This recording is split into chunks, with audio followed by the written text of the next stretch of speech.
Hi guys, tingin ko panahon na para pag-usapan natin ang brand na Nothing. Dahil marami pa rin sa atin dito sa Philippines na medyo mababa ang awareness tungkol sa brand na to. Ang alam lang kasi ng karamihan ng mga brands ng cellphone ay yung mga Oppo, Vivo, Xiaomi, and yung mga Transsion brands. So yun po talaga yung mga sikat na brands, of course, aside from Apple and Samsung. Given naman na yun. Pero para sa akin kasi yung isang brand na tulad ng Nothing deserves to be put on the map. Kailangan nito ng sariling spotlight.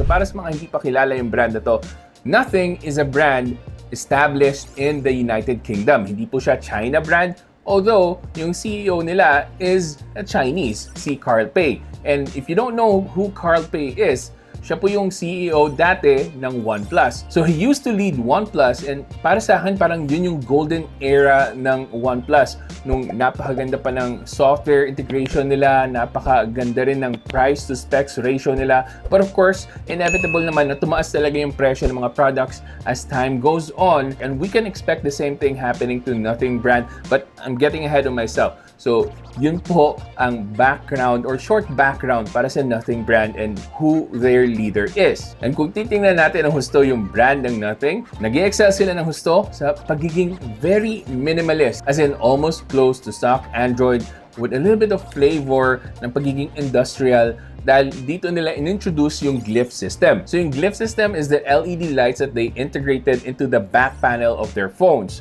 So umiilaw po yan pag may mga notifications, and for the most part, medyo gimmicky lang siya unless you really appreciate getting notifications using the light on the back panel. But what I really like about this, hindi yung pagiging gimmicky niya, it's because it really stands out. Once you see the back panel, you know na it's a Nothing device. Pero tulad na lang pag nakita natin yung isang iPhone, alam agad natin yung identity ng brand na yon and yung phone na yon. So I think in that regard, panalo na agad yung first step na ginawa nila in terms of making a design that really stands out sa phone industry. Pero bakit nga ba kailangan nyo mag-care about this brand?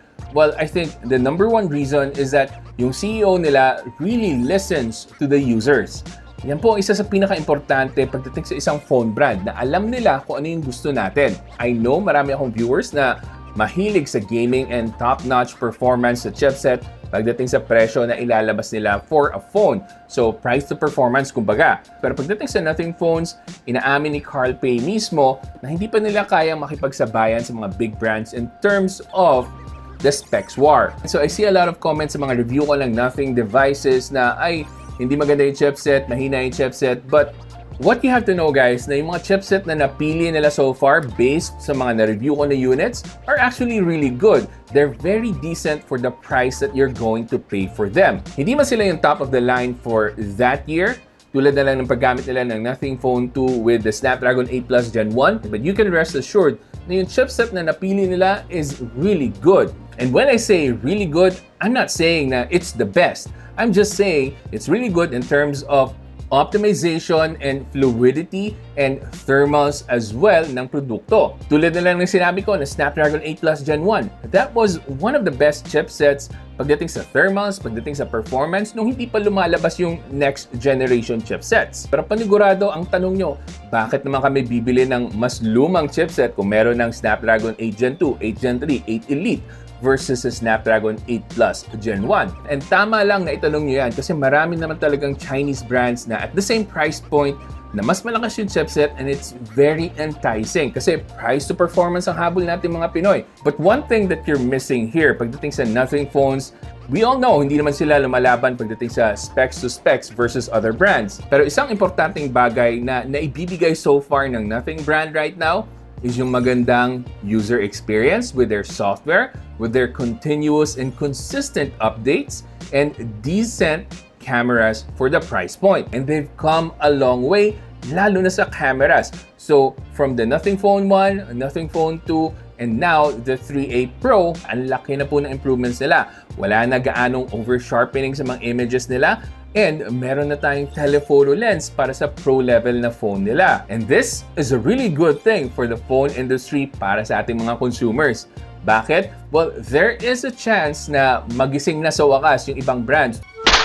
Oh my darling! Tulad ng Samsung, Vivo, Oppo at iba pa na maglagay na rin sila ng telephoto lens sa mga phones under 30,000 pesos dahil sa ginawa ng Nothing. Dahil kung hindi sila mag-a-adjust, every year, kakainin sila ng Nothing pagdating sa camera. And I'm not kidding guys, malaking bagay po na meron tayong optical lens. Yan po ang isa sa mga pinupush ko palagi na sana meron sa mga phones na ginagamit natin lalo for camera. So itong ginagawa ni improvements and changes ni Nothing sa mga mid-range phones nila na merong telephoto lens and napakagandang optimization. This is not just for their own benefit, this is for the customers mismo. And hopefully again, yung trickle effect niyan, mag-adjust din yung ibang phone brands. Now, I'm not saying na Nothing is already a perfect brand. Of course, hindi po ganon. Dahil yung unang labas ng phones nila, yung Nothing Phone 1, had some issues, lalo na sa green tint ng screen nila. Pero yung mga nagkaroon ng green tint sa display ng phones nila sa Nothing Phone 1, I heard, and pwedeng ipa-replace naman. So that's a nice reaction from a brand that's just starting. And I'm sure I might get some hate for this, but the Nothing OS is the closest thing that we have on an Android device na almost equivalent ng isang iOS. Ganun po talaga ka-smooth and reliable. Pero like I said, it's not perfect. Dahil nga meron tayong limitations sa hardware, hindi pa nila kayang taasan ng todo yung mga chipsets na nilalagay nila on their Nothing phones. Minsan nagkakaroon tayo ng delayed na pag-open ng mga applications, and yung pag-capture natin ng photos, it's not as fast as we would expect it sa isang flagship na chipset. But there is hope para sa mga Nothing fans that the Nothing Phone 3 might be the one na flagship level na talaga. Dahil merong rumors na magkakaroon rin tayo ng Pro version ng Nothing Phone 3. So dahil ginalingan ni Nothing pagdating sa Nothing 3A and Nothing 3A Pro nila, there is some higher expectation pagdating sa Nothing Phone 3 series nila na lalabas, I think sometime in June or July. Na isa pang magandang bagay na ginagawa ni Nothing right now, they created a sub-brand na CMF. Now, this CMF sub-brand naman nila is catering more towards yung budget consumers.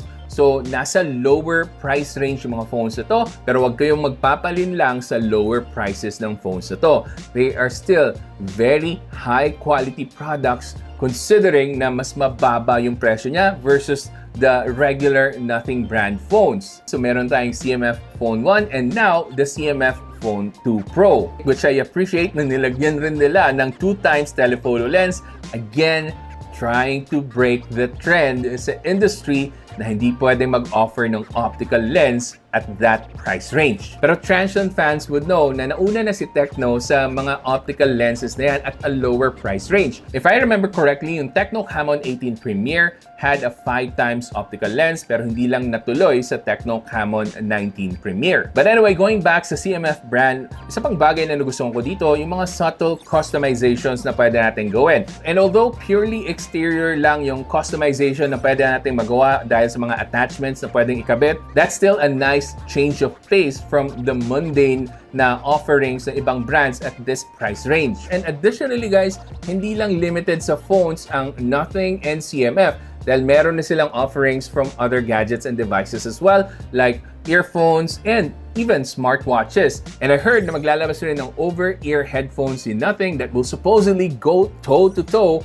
with the big boys like Sony, Bose, and others. So that's another exciting thing to look forward to sa brand na to. And so far, I have been truly impressed by the quality of the products na nilalabas ni Nothing. And personally, I use some of their products talaga in my day-to-day routine.